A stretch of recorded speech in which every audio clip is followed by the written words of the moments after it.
Hello दोस्तों, नमस्कार। स्वागत है आपका अपना स्टडी चैनल लर्निंग जीएस वाला में। दोस्तों, आज हम भौतिकी यानी कि फिजिक्स का डे 2 पार्ट यांत्रिकी मैकेनिज्म को कंप्लीट करेंगे।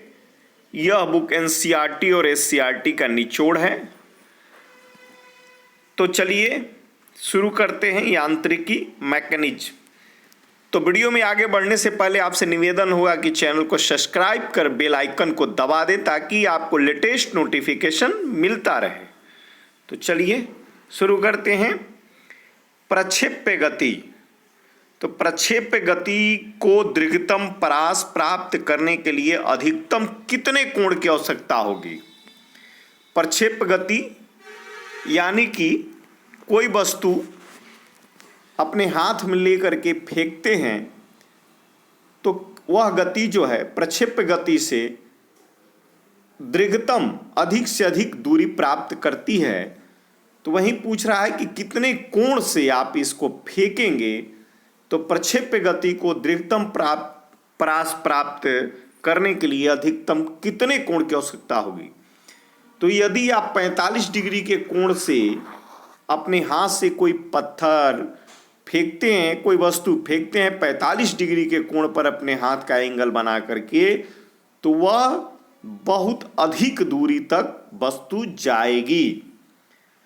मनुष्य जब नदी के किनारे नाव से बाहर कूदता है तब नाव पीछे की ओर क्रिया प्रतिक्रिया के कारण हटती है।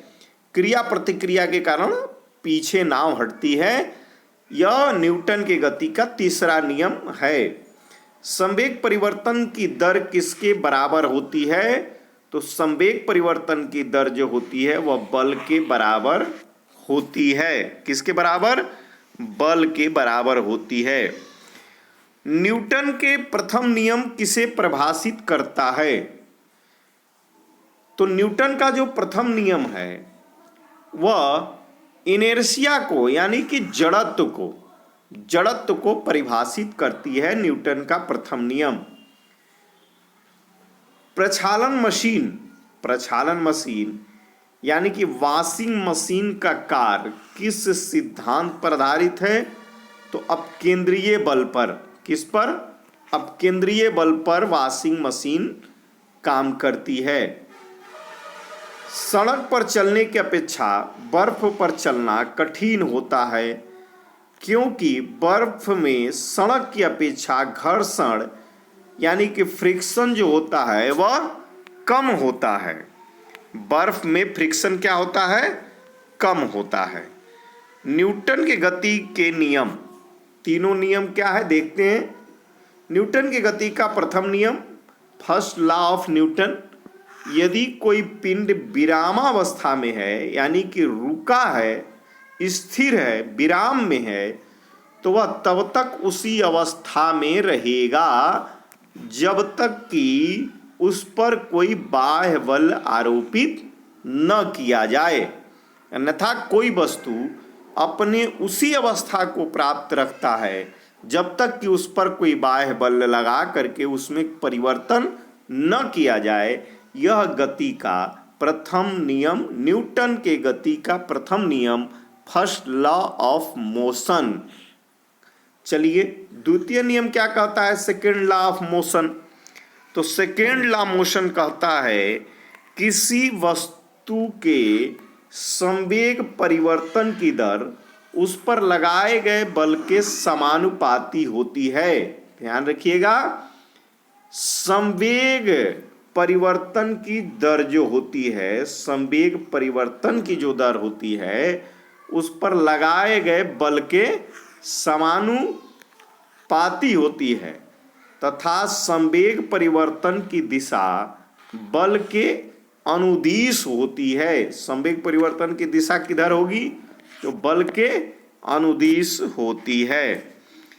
अब तृतीय गति का नियम, न्यूटन का तृतीय गति क्या कहता है? थर्ड लॉ ऑफ मोशन, प्रत्येक क्रिया के बराबर और विपरीत दिशा में प्रतिक्रिया होती है। प्रत्येक क्रिया के बराबर होती है और विपरीत दिशा में यह प्रतिक्रिया होती है।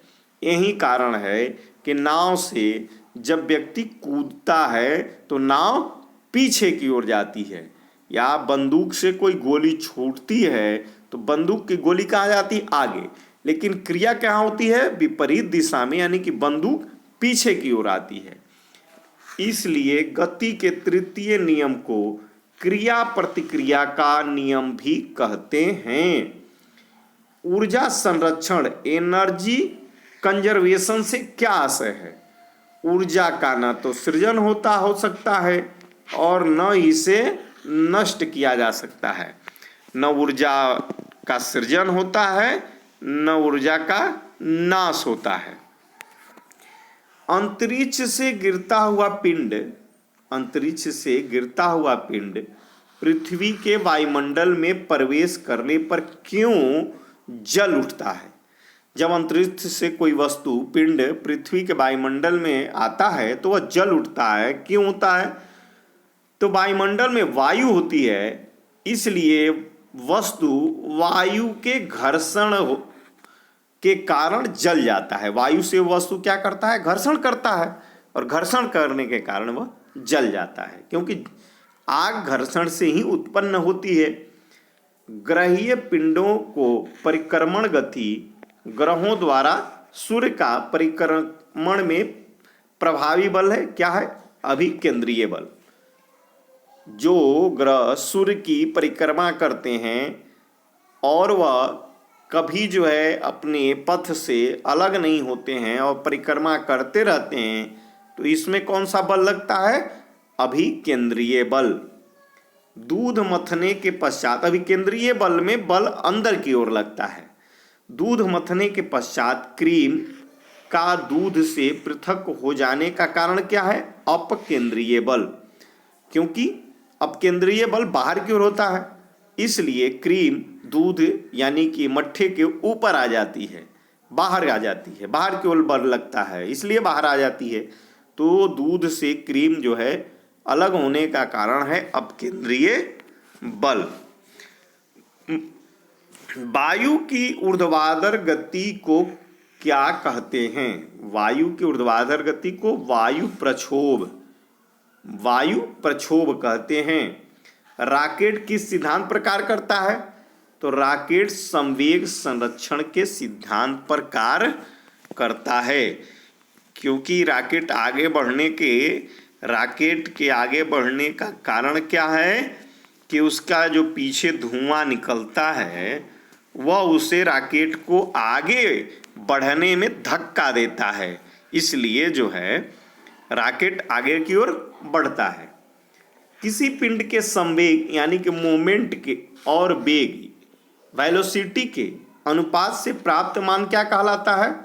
तो द्रव्यमान, मास बराबर होता है किसी पिंड के संवेग और वेग के अनुपात, यानी कि मास बराबर होता है संवेग बटा वेग।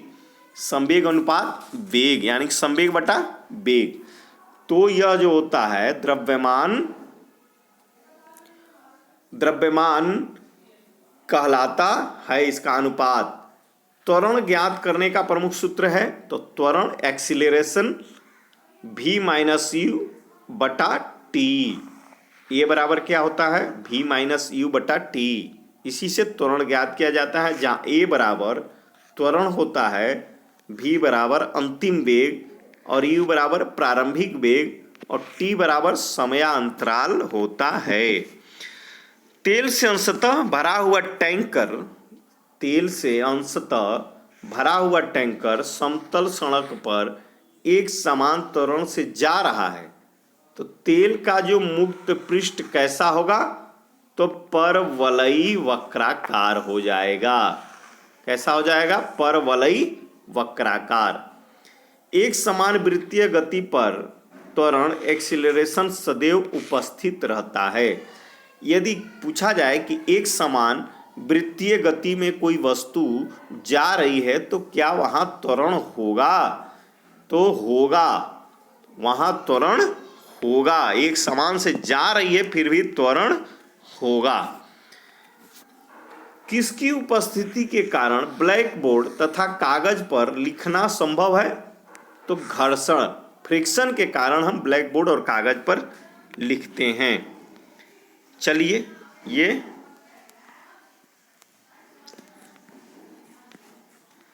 ये जो है उदाहरण है न्यूटन के प्रथम लॉ यानी कि गति के प्रथम लॉ पर चलती गाड़ी के रुकने पर उसमें बैठे यात्रियों का ब्रेक लगने पर आगे झुक जाना, यह क्यों होता है? तो यह न्यूटन के प्रथम लॉ के कारण होता है, क्योंकि व्यक्ति जो होता है वह जो है बैठा होता है, जड़त्व में होता है, और जैसे ही ब्रेक लगती है वह आगे की ओर, क्योंकि गाड़ी जो है चलती हुई अचानक ब्रेक मारती है तो उसका कमर के ऊपर का भाग जो होता है वह मोशन में आ जाता है, इसलिए आगे की ओर झुक जाता है। पेड़ से फल टूटकर नीचे गिरता है, कपड़े को डंडे से पीटने पर धूल कण अलग हो जाते हैं। यह सब न्यूटन के प्रथम लॉ यानी कि गति के प्रथम नियम का कारण है। गति के नियम का द्वितीय उदाहरण क्या क्या होता है? तो गेंद पकड़ते समय खिलाड़ी अपने हाथों को पीछे की ओर खींचता है। यह क्यों खींचता है? कि उसे चोट कम लगेगी। यह गति के द्वितीय नियम पर आधारित होता है। तीसरा, बंदूक से गोली निकलते समय बंदूक पकड़ने वाले व्यक्ति को पीछे की ओर बंदूक धक्का देता है, पुश करता है। या रॉकेट, वायुयान की गति, चप्पू चलाने पर नाव को आगे बढ़ना, ये सब जो है क्रिया प्रतिक्रिया पर आधारित है। तीसरे पर और सरल आवर्त गति सरल आवर्त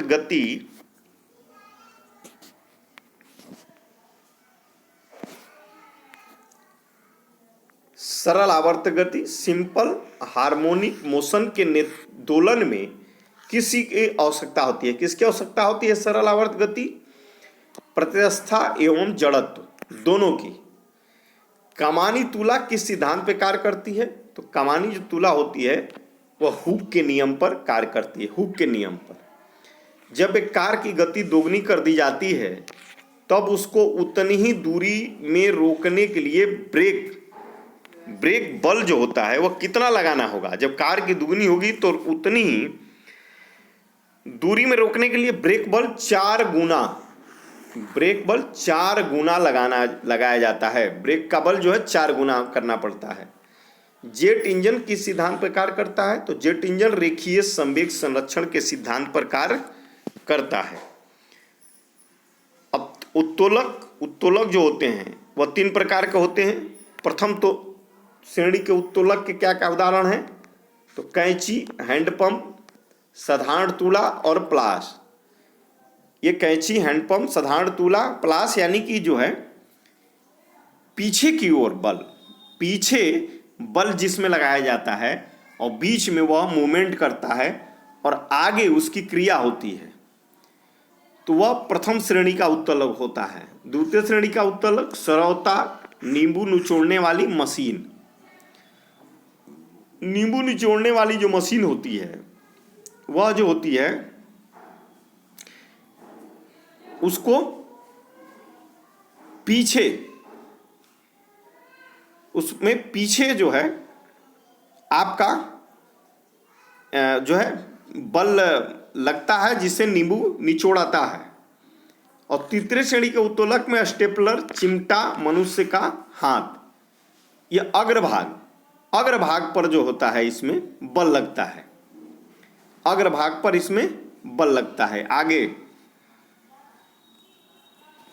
ये उदाहरण है स्टेपलर, चिमटा, ये मनुष्य का हाथ, तृतीय श्रेणी के उत्तोलक का। अब जो है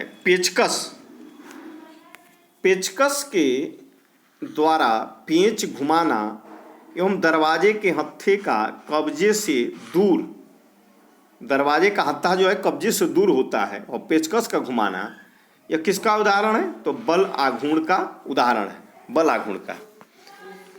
दोस्तों, आज यह यांत्रिकी का चैप्टर, एक महत्वपूर्ण चैप्टर जहाँ से प्रश्न पूछे जाते हैं, समाप्त होता है। तो thanks for watching my video दोस्तों।